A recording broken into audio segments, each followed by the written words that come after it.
everybody, I'm Dave Spinney. And this is your Tour DuPont video.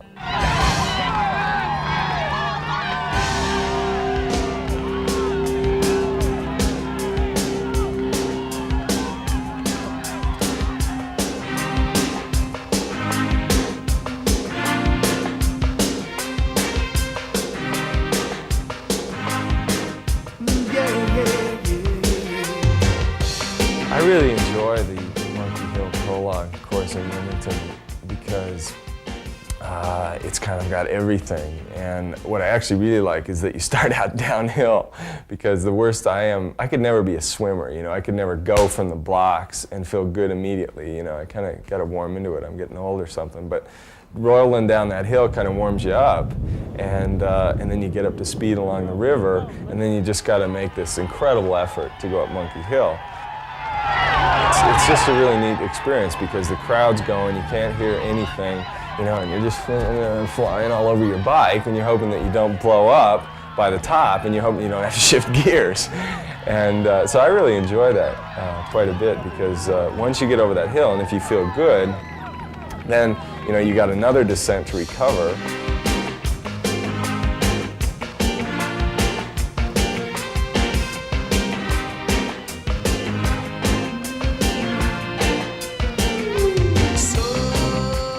Back along the river, and if you can finish strongly, you know, you do well. Yeah, almost any time of the day. Whoa, you love,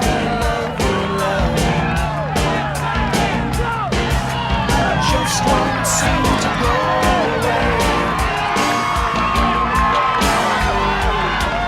You know, this year we could just tell from the start of the year that this guy's really serious. And you know, he just looked so good. I mean, he had the legs of the peloton, so to speak. You know, he was so ripped, and he had put in so much work and so much effort, and he really focused on the DuPont. I wasn't truthfully surprised when he, you know, come off the blocks and get second in the prologue, and I know that he was really, really depressed when Greg came across the line and, you know, greased him by a second or whatever it was. It's a good little indicator of who's taking the race really, really seriously straight away, and who do we think, what teams do we think are going to be factors, at least initially.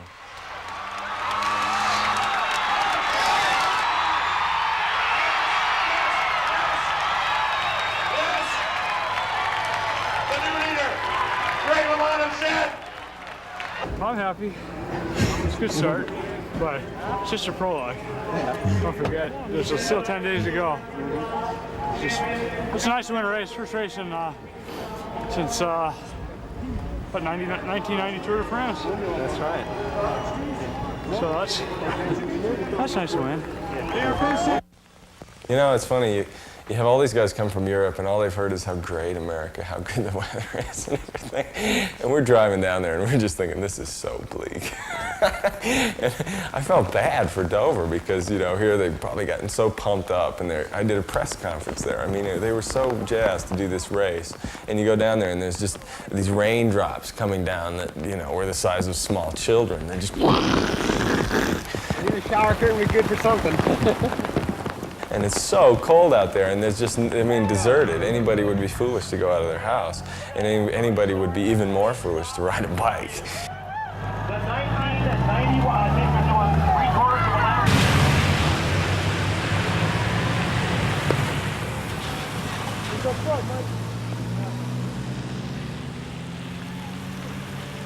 It was truly miserable conditions, which, you know, I guess is good for a bike race. You know, you got to have it all. You got to have that Euro. Everybody wants the Euro flavor. Well, we got it. Dover to Wilmington. That was truly as harsh as it gets. First stage was basically like, let's just get to Wilmington and get into our hotel room as fast as possible. I mean, everybody was really cold, and Zed fortunately just kind of took up the pace. You know, somebody took off, and and we reeled them in towards town. But the big concern actually with these bridges, you know, and they were, well, geez, they're kind of neutralized, but they're not. And the first bridge I thought was neutralized. Everybody goes and sprinting off after it, and I go, well, okay, I'm going to take note of that the second time around. So the second time we come to the bridge before town, you know, and they're trying to stop us, and the riders are keeping going, and finally we just kind of like go flying across this bridge, and I'm thinking, they're not going to stop us. I better be right at the front. And so, you know, it worked out okay because it wasn't that bad. It's just those great bridges are really slippery.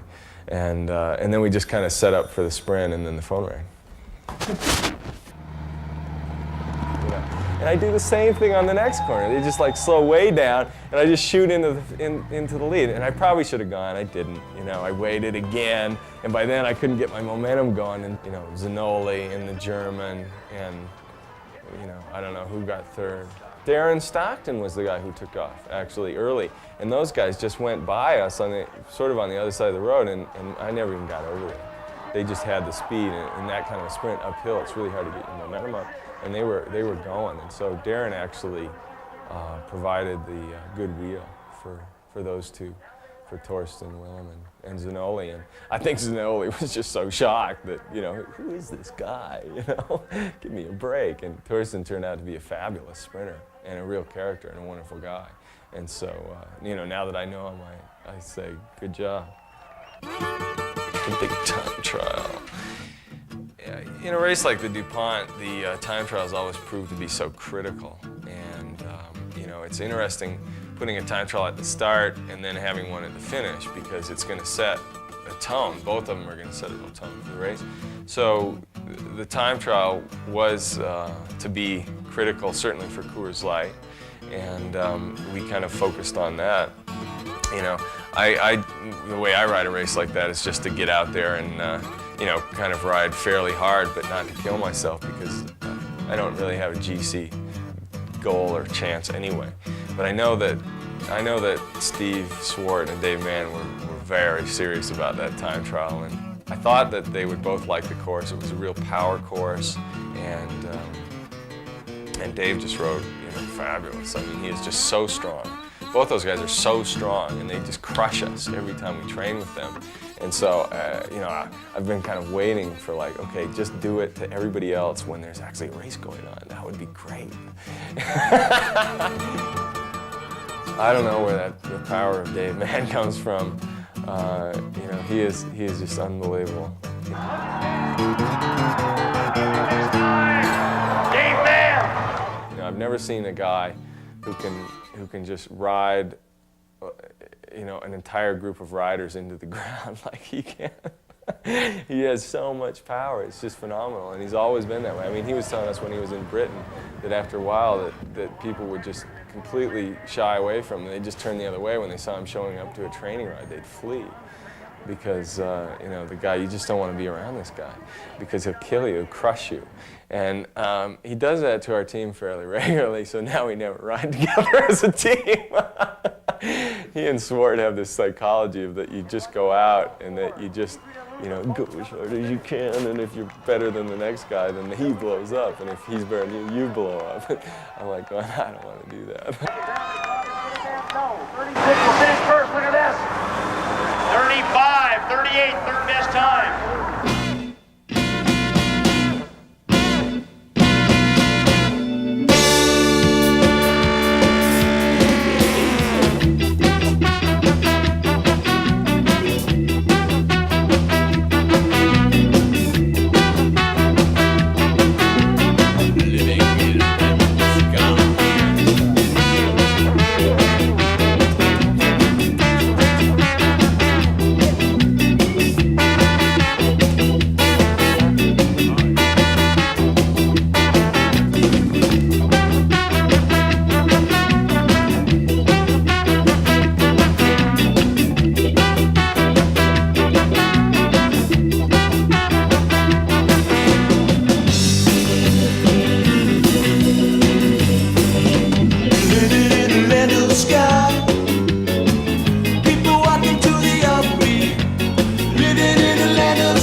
Okay.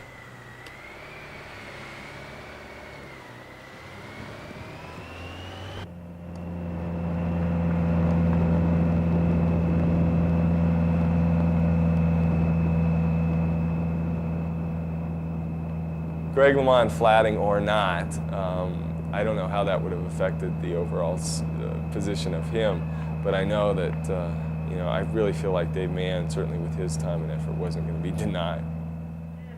And our stage winner, thank you, Jamie Murray, Group Manager of DuPont Special Events.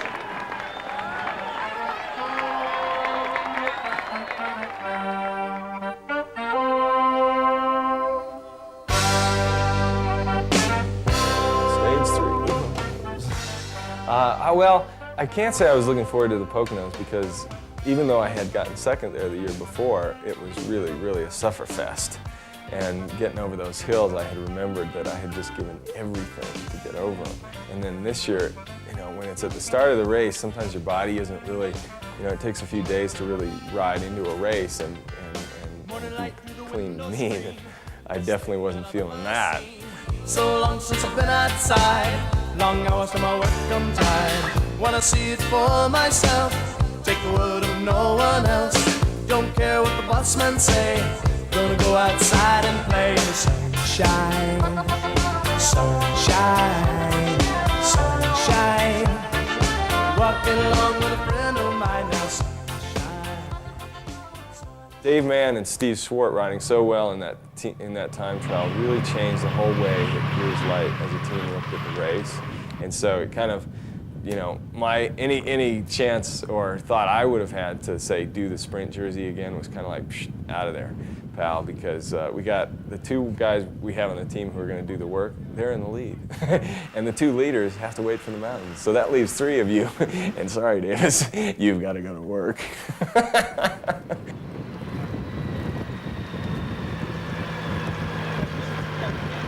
Last year, the battle was between PDM and Zed, so both of them felt comfortable with the final day, which was a time trial. Consequently, there was virtually no attacking, and those two teams just rode tempo. Zed mostly rode tempo all day, kept the field all together. This time it's early in the race, and it has the potential to be a hard and decisive stage just because of all the hills. Consequently, I expect to be a lot of attacking today. Close to the start-finish line. Nickman is just riding about 40K an hour just to keep the tempo high enough that no one wants to attack. So as soon as he swings off and Farmer swings off, then the attacks will start coming. As long as we can keep the tempo at 40K, generally speaking, it'll all stay together. But 118 miles, nobody can do that. Nobody on our team, anyway.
Yeah, I'm sure you'll see radio communications with the riders. Motorola is pushing the technology to develop a miniaturized system, and it has two improvements. It gets information to the riders immediately, and it also makes it a lot safer because the car doesn't have to go up into the peloton as much. The disadvantage of it is you take away a lot of the decision making from the riders. If the director is always going to be making the call on stuff, you end up not letting the riders race and make as many decisions on their own.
front, and he's riding, and Roy spends about 60 miles on the front, as he was to do for every day for the next week.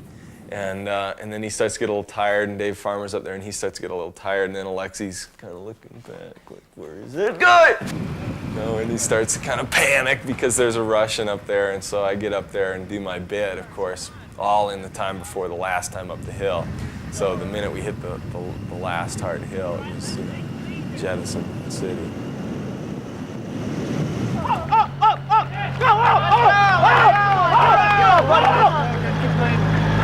Come on, push it! Hold up! Go, go, go! Slow down, slow down, slow down, slow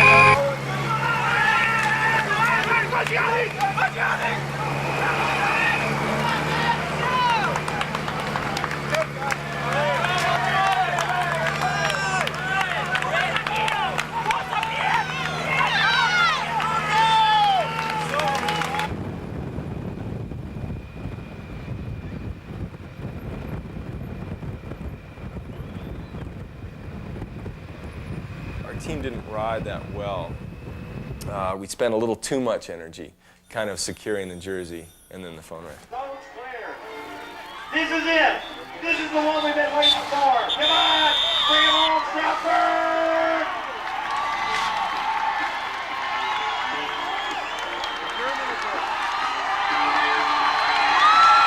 Rider number 44, unofficially. Our stage winner, Uwe Preisler of the German amateur national team. The Poconos especially was a real indication that, boy, these German guys are pretty serious. And, we may be big hotshot pros, but those guys are going to just take us to the cleaners if we don't get it together. All right, and we get all three of you guys to turn around now and face the crowd the other way as well. One thing I think that the directors of the race, the DuPont race, tried to do this year was to get the climbs more towards the end of the race, and unfortunately, usually they'd leave the climbs a little too far out. And so that was the case in Hershey, was that you ride along all day, and all the main riders know they just got to get over this 1-2 mile hill, and it's still 30 miles to the finish. And so no matter how hard you go over that hill, no matter how much it splits up, who's going to commit to making the effort to staying away for 30 miles? And so again, I think the pattern started to get to establish that we're going to put a hill at the end of the race, but it's too far away from the finish to make any real change. And so you're always going to have these group finishes day after day. Won't be the whole pack, but it's going to be 30, 40, 50 guys. And that was the case with Hershey, again with Coors Light controlling the race up until that hill, basically, and to that point, our job was done, and it was, the lion's share was Roy and Dave Farmer and myself. Happy Mother's Day, Mom. Thinking about you. La fête des mères, Happy Mother's Day, in French. How do you say it in Dutch? La fête des mères in French, how do you say it in Dutch?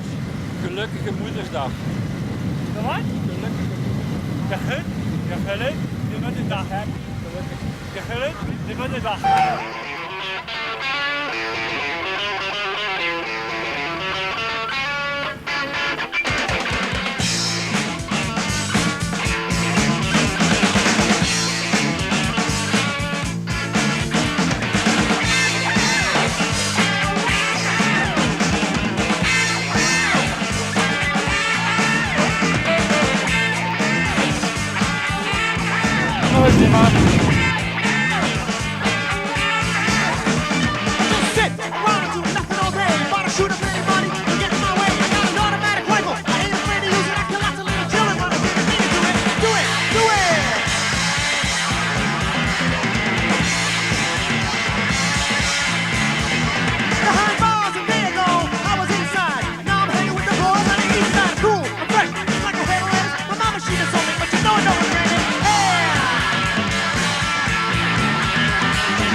Which teams are actually doing all of the work now to try and get your lead away from you? I think everybody's playing a bit of a tactic game at the moment. Everybody's saving themselves. They know that there are some hard stages to come, and at the moment our team's having to work hard to defend the jersey, so I guess they're not too intent on taking the jersey just yet. Hershey Foods Corporation presenting a 5-pound bar of Hershey's milk chocolate and a 4-night vacation. You need to maintain an actual edge, and you have to maintain a perceived edge. And so, you know, we're not a European team, and although we're known as individuals, some of us, and respected in Europe, you know, we need to make it known that when these teams come to America, it's like, hey, this is our country, this is our race, and you know, we're not going to be taking a backseat to anybody.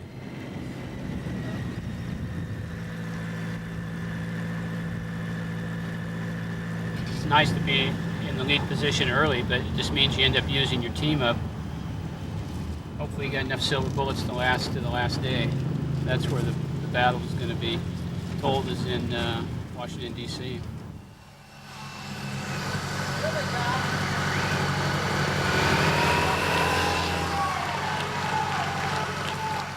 Hershey to Hagerstown, the one stage where our director Len Pettyjohn said, "Okay, Davis, I don't want you to work today. Save it for the finish. Good finish for you. You know, you need some morale. Come on, pal, let's do it." And so I'm relaxed. I'm in there. I'm pedaling. We pedaled really, really slow for a long time because it was a pretty long stage. It was really hot, and there was a climb I had to get over, but it wasn't that bad, and I knew I could do it.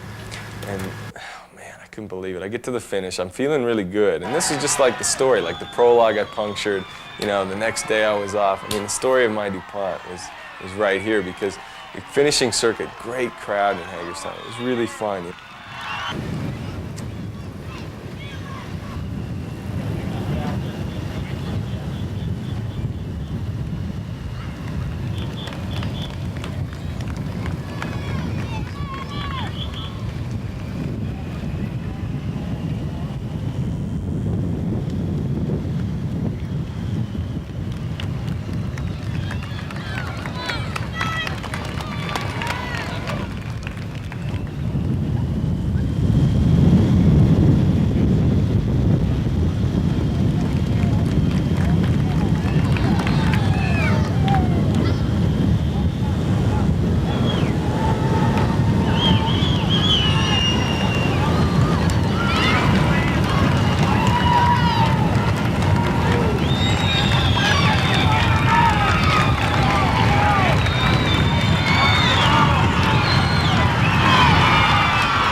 Come around the last lap, and it's really getting hairy. You're flying down this backstretch, and you know the Motorola team's trying to keep their lead out going, but they can't go fast enough, and it's starting to swarm around us.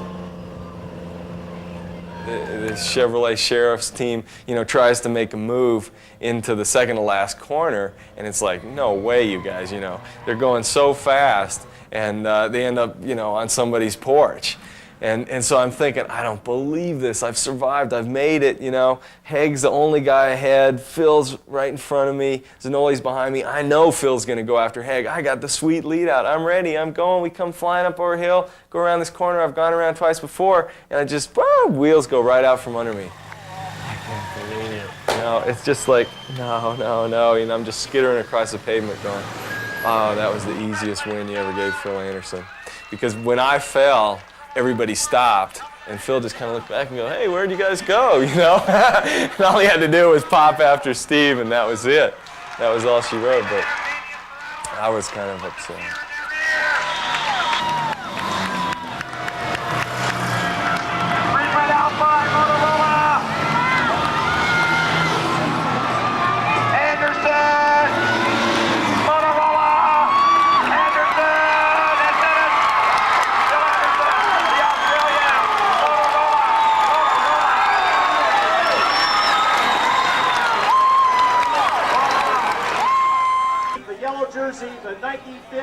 race leader's jersey on his back. Please welcome once again our race leader, Dave Mann.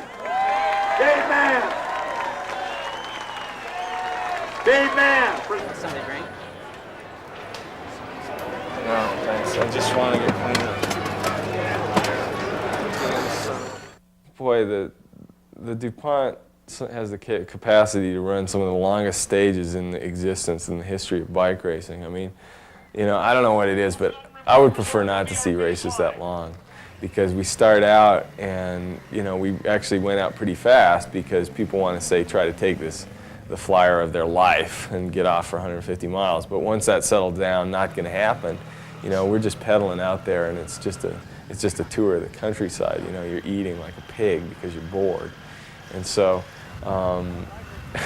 you're just kind of waiting for the race to start, basically. For you guys, I mean, you're trying to get the chase like the ultimate training ride. It is, you know. Doing this, man, we're not burning hardly any calories. 200 I mean, that's what I mean. 200 And the rider in the front there, Patrick Evenpole, who's coming into the picture here as a good climber, riding for the Belgian Polstrop team, and it's him who's attacking now as he goes away. Clavarola immediately takes his wheel and then finds the speed.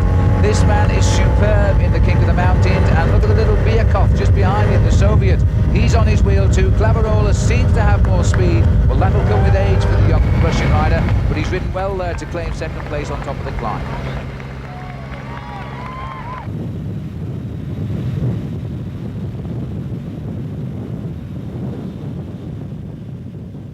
The thing that Jim Akowitz has done is that, you know, there wouldn't be a Coors Light team without a Jim Akowitz, and even there wouldn't even be an understanding of how do you operate a team, how do you put it together, how do you support it, because Jim was the first guy to really take American cycling to another level by getting a good sponsor and organizing a team and providing it with the support you need and getting, you know, all the talent that you would want and really pulling it together and gelling it.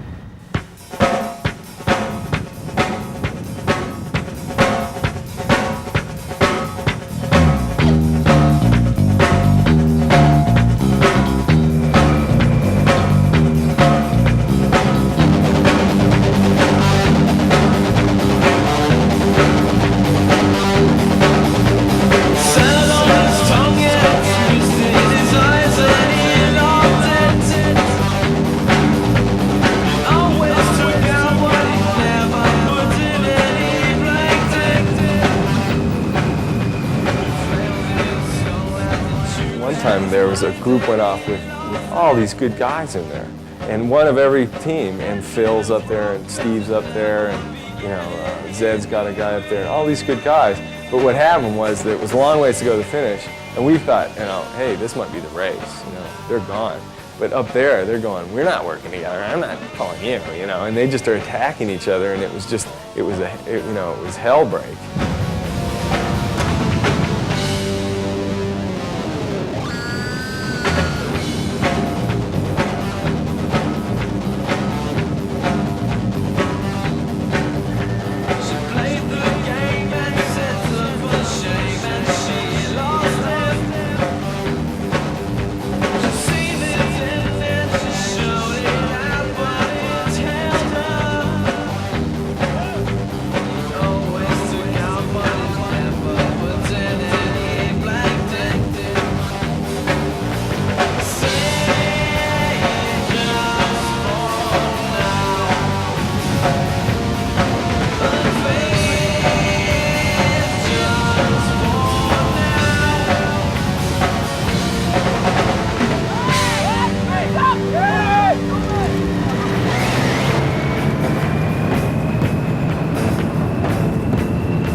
Now, Hincapie made the kind of dilettante move that you can get away with if you're on the U.S. national team.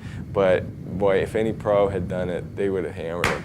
Because the guy took off when half the field pulled over for a pit stop. That was the time he went, you know. And I know Carmichael's in his ear going, "Go now, go now!" And it was only funny because of the Bola team had one of the guys had attacked in the feed zone before that, and oh man, you should have seen the grief that guy caught. We caught the guy, and bottles are flying, and people are screaming at him, and he's just cowering, you know. And I'm just thinking, boy, if we catch Hincapie before the finish, the guy is going to be seriously hurting. How you feeling? Good. You're looking for a spot. All right, you want to exceed? Yeah. All right, you're looking fine. Real strong, okay? Here you go. Okay? All right. Listen, you got about close to 4 minutes. I'll let you know time slips. I'll be behind you the whole time. Everything's right in your favor right now. There ain't doing anything behind you. They're just sitting up. They're doing their pro bullshit. You got about 40 miles to finish. You got to work hard, okay? Right at the commitment. Good job. You look strong, George.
You got to give him full credit. He took off, and it was a long race, and he held him off for a long time, and he did a good ride.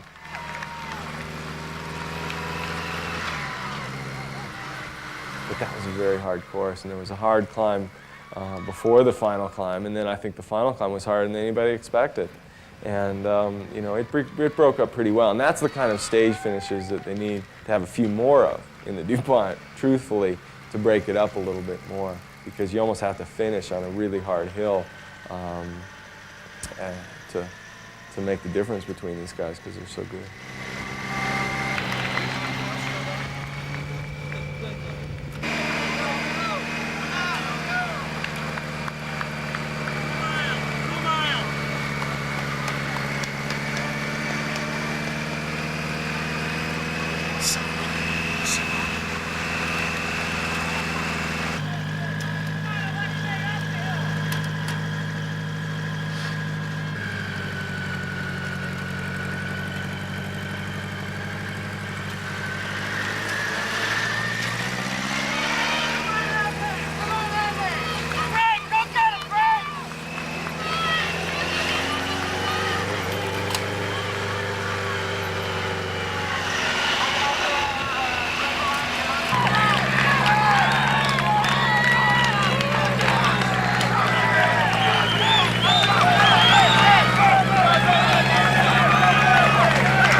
How was about the whole day? Not too bad. It's a good thing you're bad, otherwise you'd have won by a minute. I would have cracked in the last 500 metres. I lost contact with 1K. Yeah. But Steve's got it, ain't he, honey? Yeah, I think so. Delgado was second. There's some glasses there too.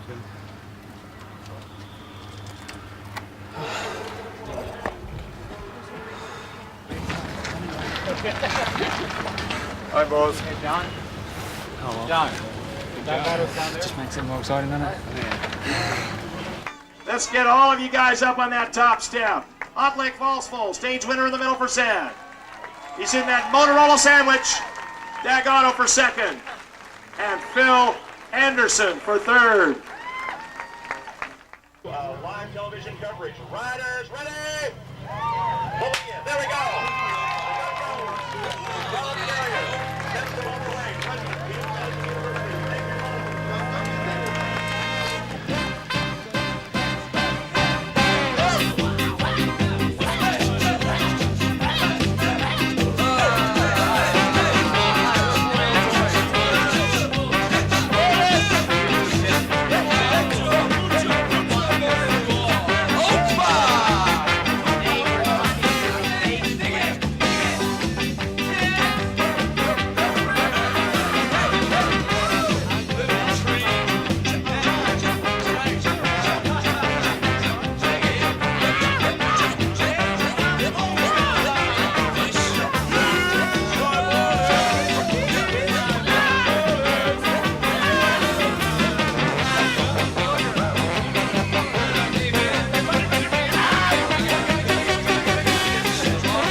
And this is the day Scott McKinley, known as a sprinter, takes off, makes the perfect solo move.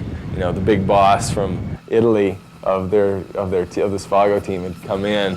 Mike Neal's like, oh, really, you guys, you know, I want to see something now. So Scott made a great move. We weren't concerned with Scott McKinley, you know. I mean, hey, he was on 7-Eleven, you got to take care of your own. But he made a good move, and we just set a certain amount of tempo.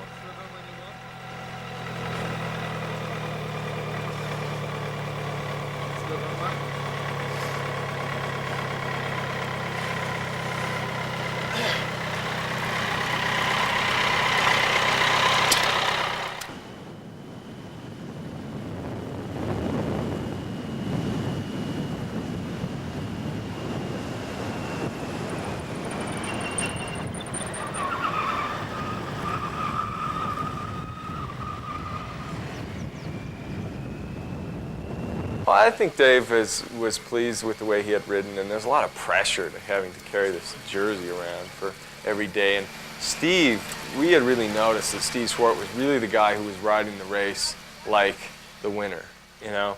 Whereas Dave was riding like, I'm the leader now and we'll see how long it lasts. Steve was riding like just really, really carefully and cautiously, and whenever there was a big break with big guys in there, he was in it.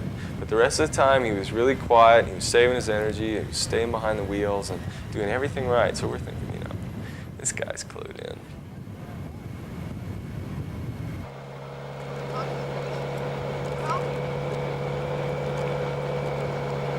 And this is kind of where our altercations with Motorola started, was on this stage, because what happened was that they obviously wanted to win the stage. You know, Phil put on the monster chain ring, you know, knew this downhill finish. So they wanted to win the stage, but they wanted to use us to do it. And so after we had been up there just setting the pace for a long time, just to keep the field going, to keep Scott within a reasonable distance, then, you know, they ride up to us and they, come on, you guys, come on, let's work together, let's go. And we're like, hey, we're going as fast as we need to go. You want to go faster? Go ahead. And so instead of just taking up the pace, they were going, well, Coors Light isn't going to work with us, so they started attacking. Anderson.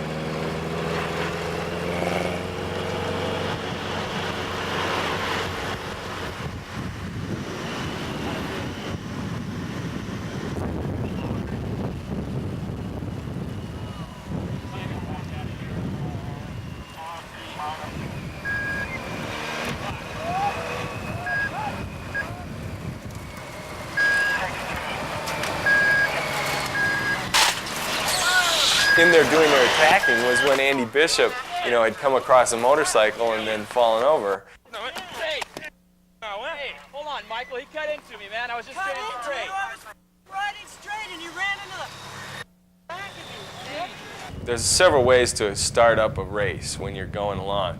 One is that, you know, if you want to control the pace, you put your team on the front and you pick it up and you start going and you start riding really hard, and then whatever's happening up the road, you know, hopefully you bring it back. The other way is, which is much more careless, is to just start attacking so that, you know, you get the field going and you get the race going, so it's attack, attack, attack, speed increases, you catch the guys up front, but you never know what's going to happen. You know, you might attack one guy who can't even win the race for you, another guy goes up there, another guy goes up there, field sits up, and then you got this break. And so I felt like that they should have just taken the bull by the horns and do the right thing, and they eventually did. You know, Kiefel gets up there and he's a good pro, and Zanoli, and they just start riding really hard.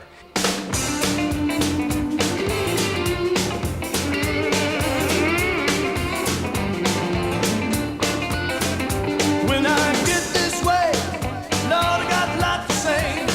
We've all been waiting for Judgment Day. It takes true faith if you want to get far from here. Nobody wanna have to pay. So few answers clear.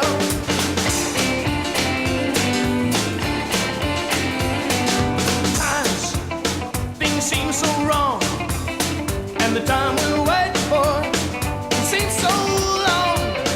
With all the problems we associate, with all the problems that seem so great. Take my hand, hold your breath, a blind man said to me. Days will come, strange enough, and time is all you'll see. Stop me now, take this man. I have to cross the street. Come to me now, come to me now, come to me now, now, now, now, now.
last year with Steve, and so you know, it's we got to keep up the tradition there. But I think having ridden this last year was a big advantage, you know, because you know, I knew the finish, and you know, put on a good gear for the sprint today, bigger than last year. So you know, it paid off.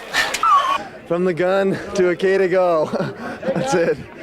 I couldn't have done anything else. I mean, I was going as hard as I could for 85 miles there, and they caught me with a K to go. I started leading it out, and then I was like, oh man, I think I'm not gonna make it because everybody swarms around that corner. So I let a few guys ahead of me, and then coming in that last corner, everybody was hesitant because the guys who didn't do it last year didn't know.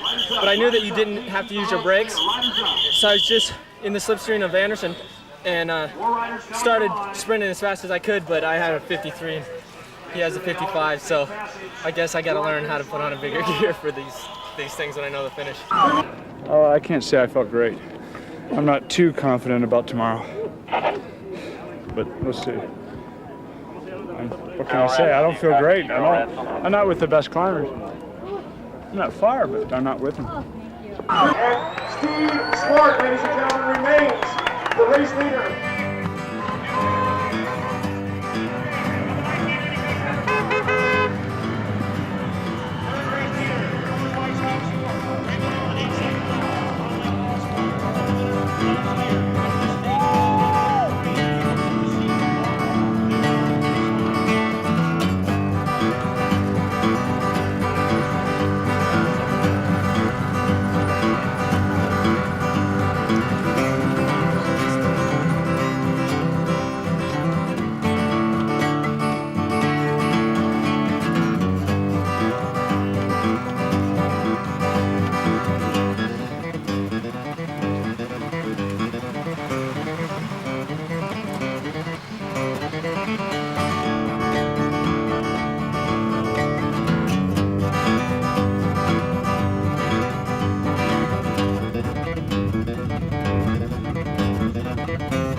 There's an attack by rider from the high enemy.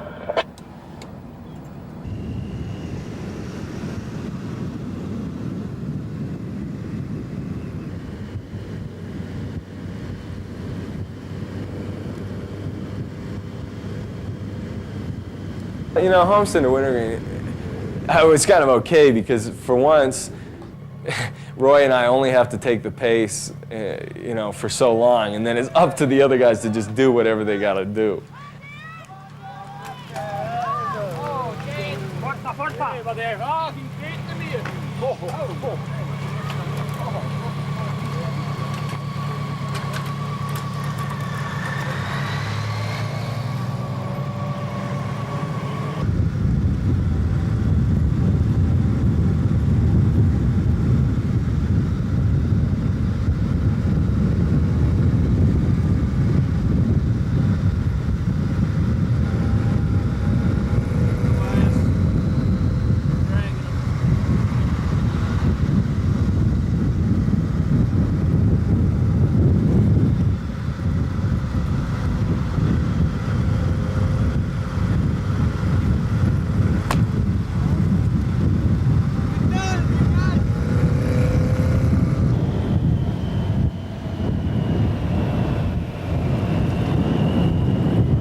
tête.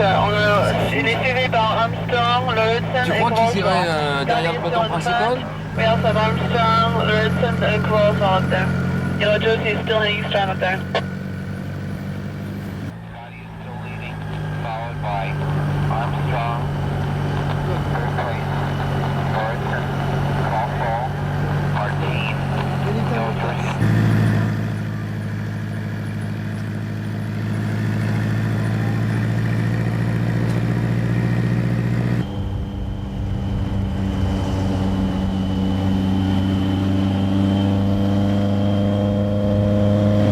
Dropped off, he's about 5 meters back. Le monde était lâché, il est 5 ou 10 mètres derrière le premier groupe. C'est bon?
Actually, the climb out of Vesuvius was really a hard climb and really steep,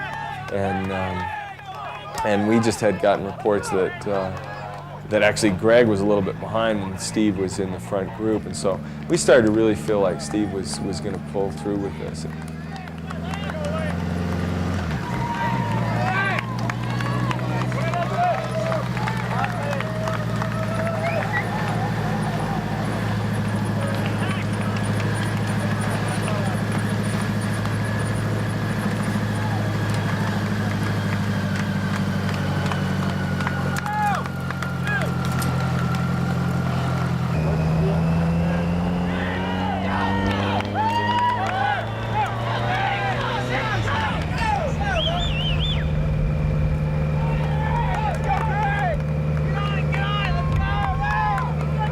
But at that point, Greg really recouped and dug down and, you know, was Greg LeMond.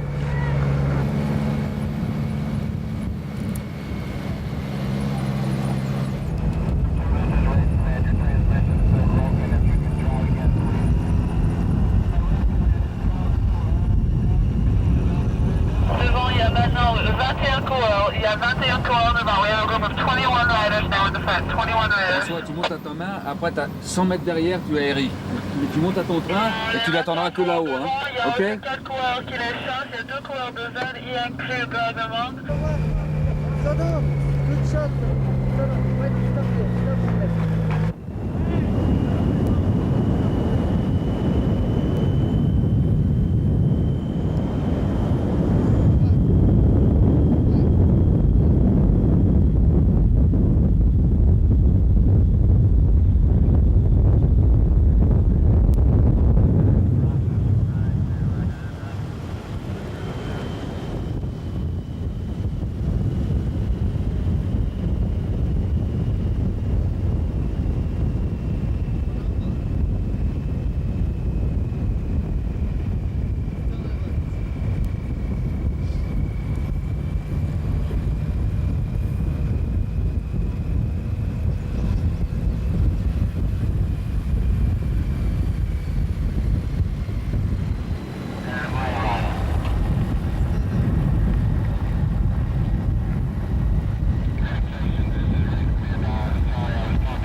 marker, 5K marker. Le groupe de chasse est à 5, le groupe de tête est à 5 km de l'arrivée. 5 km de l'arrivée.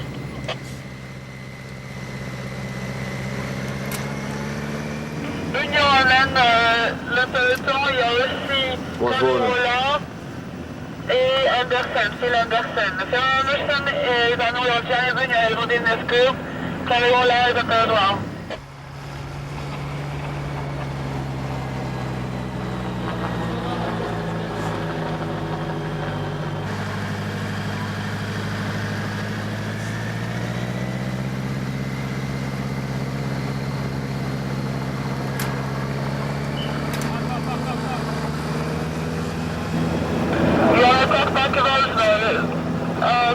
Just attacked.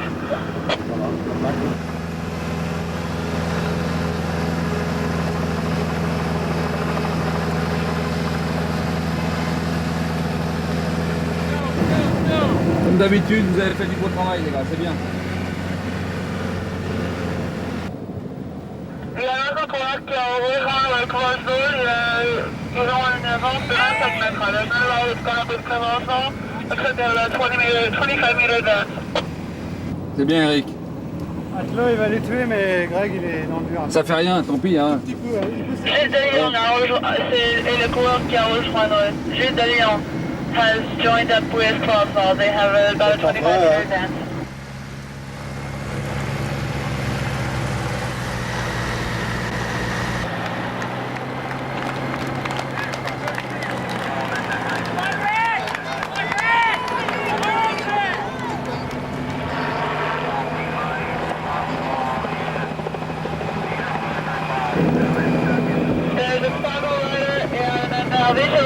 Maybe even De Lyon who are trying to bridge two coureurs. Il y a deux coureurs, un coureur de Vichy et un coureur de Stago qui essaient de joindre le Cavazos. Time gap now, 6 seconds to first chaser. Number 125 is the second place rider from Team Stago, and De Lyon is the third place.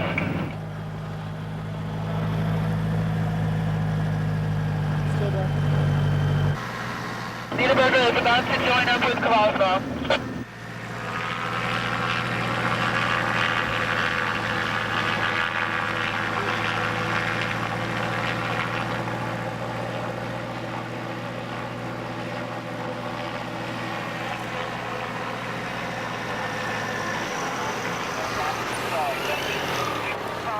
That's okay, Andy. I know what I'm doing.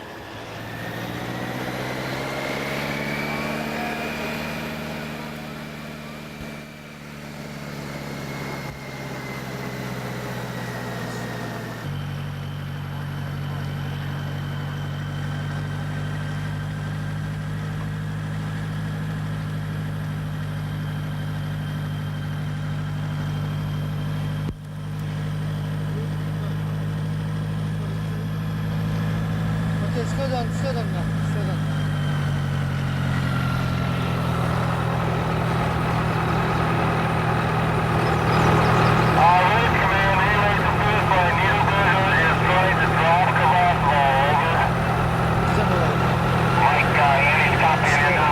Keep going on Anderson.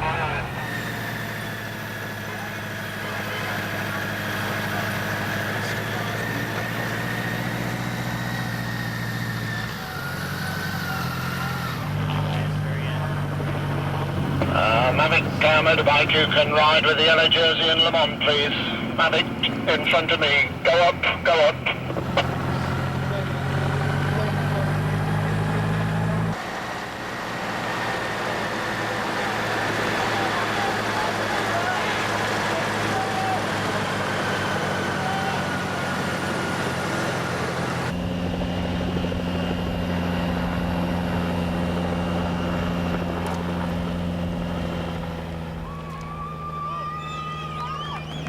Now has 100 meter advance on Anderson, Baker, and Kowalski.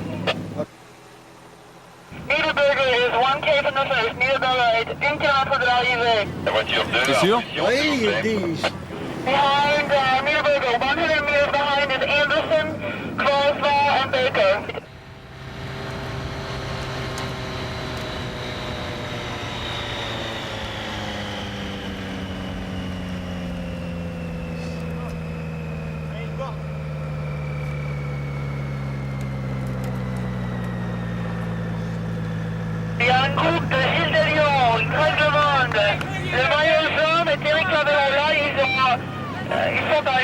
for maintenant. We have a group with Greg Lamont, the yellow jersey, and Gilles Delio, Thierry Clavion, a few others from Maya. They are 1K for the finish, 1K.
Definitely Spago is doing the most with the least.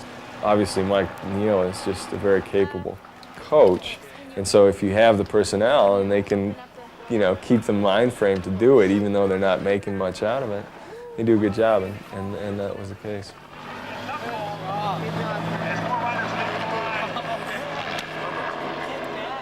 Pulled out a little more of what he needed to do than Steve did, and so Steve lost some time. And but again, you know, even on that severe of a climb, boy, people were pretty tight. We're 1 and 2? We're 1 and 2? Yeah. All right. I think you're leading by 1 second from Atlee. 1 second, okay. I'm going to take him on the time. He's going to go for the bonus tomorrow. He can have the jersey. It's a very competitive field here. Everybody's got different goals. You know, now, you know, my goal came from getting from the last phase to the first phase. Now I'm going for winning the race. To Motorola's motor man, Phil Anderson.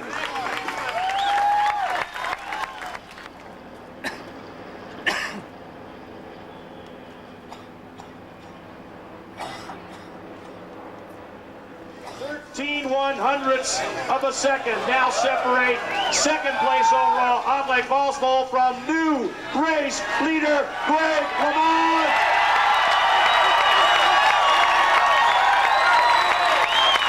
Dana Percival, Chief Operating Officer of the Wintergreen, 13/100ths of a second, Lamont.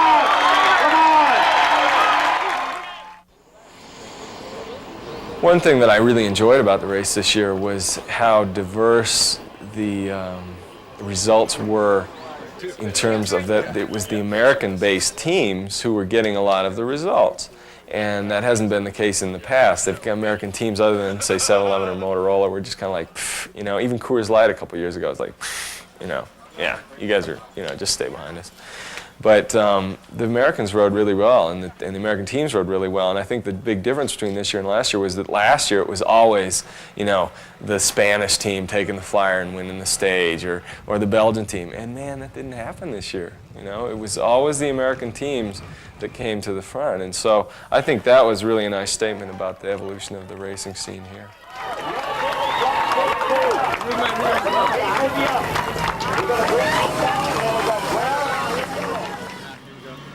If I had a gun, I'd shoot those Amaya guys, man. Yeah. Oh, Jits, huh? God, every time we go slow, we can't even relax at all. You know, these guys are just, they couldn't win, I guess they can't win a race any other way, so they got to try it with the jit move, you know? Yeah. Well, listen, Motorola really won't let things get too far away. Yeah, that, okay, they're going to squish it. They were chasing like crazy back there. Yeah, because, see, they want to keep it together so Phil can get the time bonus and also the time bonus sprint and the stage win. Yeah. Z and Coors, these other squads, they don't really care. They'd rather see these guys get up the road. Yeah, Z just as long let as that they guy don't go, really. and Yeah. then Motorola went nuts. Yeah. So just, that's why I don't really want to put out too much effort on this stage, because it really won't be worth it. Tomorrow we can be much more aggressive, and it's a stage that's advantageous for a breakaway. A stage like this, it's going to be Grupo Compacto the whole day. Motorola looks like they don't want anything to go. Yeah. They feel real confident that Phil can get the stage. You need anything more to eat? By the time we get to Winter Green to Richmond, it's a question of time bonuses, and Phil was obviously collecting a lot of time in time bonus, making up more time, sort of becoming a concern for us as well as Greg. And you know, so it became obvious that, okay, this is probably going to come down to a field sprint. You know, Davis, you got to get into your mode now, and you got to win this stage because we can't afford to have Phil make up any more time. And I'm sure with Motorola, it's just like, okay, Phil has got to win the stage because he's got to get as much time as he can. And so you kind of put a classic battle, and then you assign somebody like Zanoli to say, okay, you know, watch Phil's wheel and make sure that nobody can pass Phil in the final. It becomes for a nasty situation. Then you get into Richmond, and it's been a long race, and it was rainy and wet, and you know, so you're whatever, 8-9 days into this thing, you're kind of tired, and you get onto this circuit where you got a pretty hard hill, and then you got this incredibly fast downhill finish. You know, kind of a finish I would actually love. You know, a death-defying 2 corners and then a short sprint up the hill. It's like who has the you know, exactly. You know, to get those corners, you know, is going to win the race, and I mean, I kind of like that. So anyway, we come into this finish, and I'm up there, and I'm having no problem, but I don't have any team around me, and most of Motorola is up there. And, you know, I don't want to be too soon to the front of this race, and I'm on the front going down this hill, and we still got a long ways to go these corners, so I'm kind of like going, oh, geez, I don't want to kill myself now. Motorola swoops around me, and, you know, I got like 3 of them. I mean, Phil comes, and he's coming around in front of me, Zanoli's on this side, and, you know, Frankie Andreo's on this side, and so I'm just fully hemmed in. You know, I was just in the position where I was so intent on what I had to do, and I think probably that Zanoli was too. And you know, you got this big guy leaning on you, and I'm just like, buffeting down there. It's, you know, I mean, it was incredible the amount of pressure that this big guy is putting on my arm. But you know, I was locked, and I got some good arms, so I was holding myself in, and I had to because I couldn't go out to the right. There's somebody right here, and I wasn't going to back out. So, you know, we're like this, and we're getting close to the corner, and I think just because of the fact that I wouldn't back down, and Zanoli, you know, whatever it was just the reaction to like, what am I going to do? You know, or this guy isn't backing down, I don't believe it. He just comes out with his backhand. I was so surprised that we fly into this corner. You know, Phil's just trying to take the corner, and I'm like not even braking because my nose is bleeding, and I'm so shocked that I just shoot right inside him, you know, and kind of glance off the opposite curve like, whoa! You know, and all of a sudden I'm just in the lead, you know, and I'm just like going, oh my gosh, what is going on? And I'd like start lumbering down the next stretch of the corner, and right away I knew I didn't have it because I just didn't, like, completely shattered my physique. I mean, I just like, what's wrong with me, you know? And I come out of that last corner, and I had this big lead because I'd gone so hard into those corners unintentionally. And, you know, I'm just going up the finish stretch, and I was like, you know, frothing at the mouth. And man, when Phil came by me, I mean, I was sprinting so weakly. Another 10 seconds. Anderson, another We just met with the commissars, and they considered the protest filed by Len Pettyjohn and also had this corroborated by the German rider, Wilhelm. The decision that was made is that Michael Zanoli has been disqualified from the race and also fined, per the rules, 1,000 Swiss francs. We used to be fairly good friends because there was good respect there. And I think that because he hit me, he really showed that he lacked a certain respect for me. So, you know, it killed my respect for him. Coors Light, Thorsten Wilhelm, German Continental.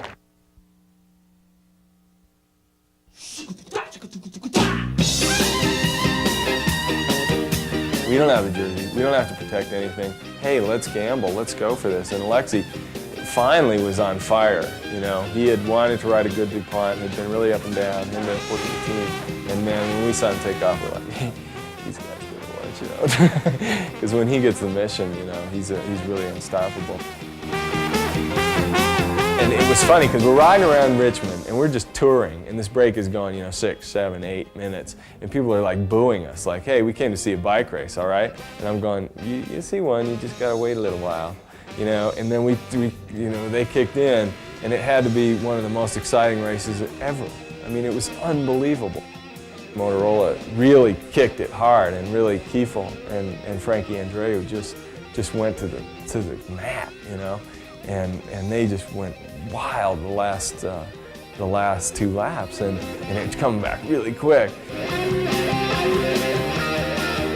We're going up the hill on the backstretch, and they're like right there, and I'm just thinking, I don't believe this. And because of the hill, those guys blew up.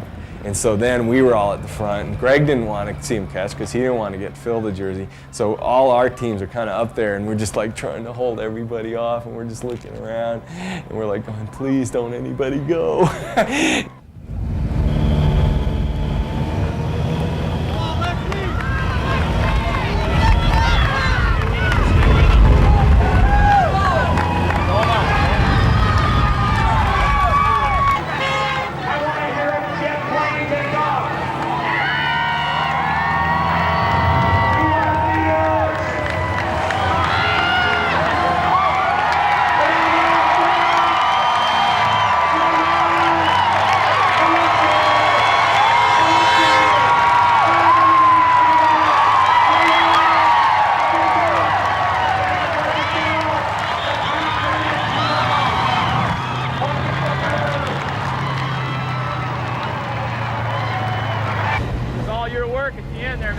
Weren't taking their turns. Last lap, I just said, you guys want to finish.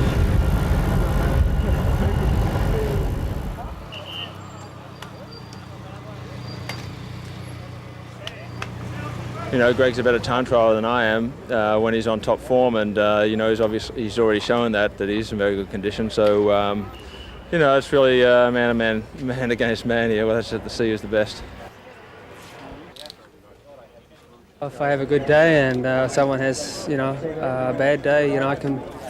It's so close, you know. 14 seconds can be made and it can be lost. So, like, you know, we're just going to be on the day. Your stage winner from Coors Light, Alexi Greywall.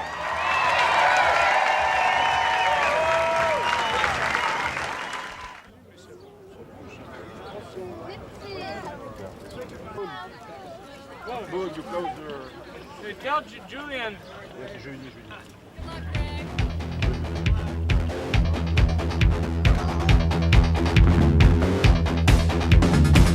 Julien.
Greg is just, you know, the epitome of aero man, and he, you know, he's done a lot to improve his aerodynamics on the bike, but he was just made to be a bike rider.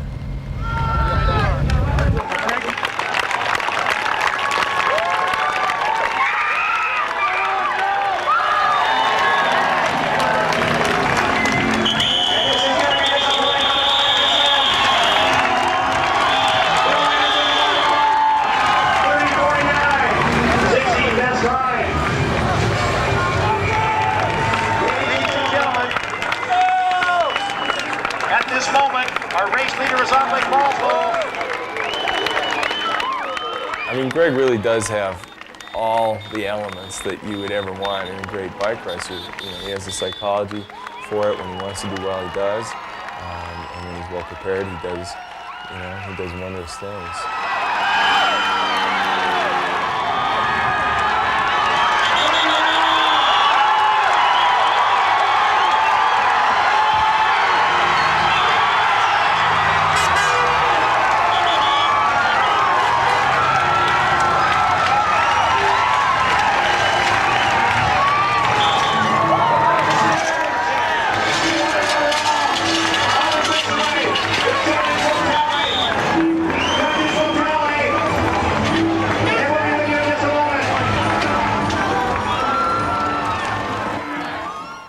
There you have it, 1992 Tour DuPont from the Finney family.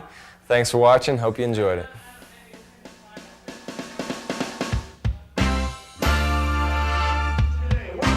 Chevrolet LA Sheriffs, Steve Agnew on the board.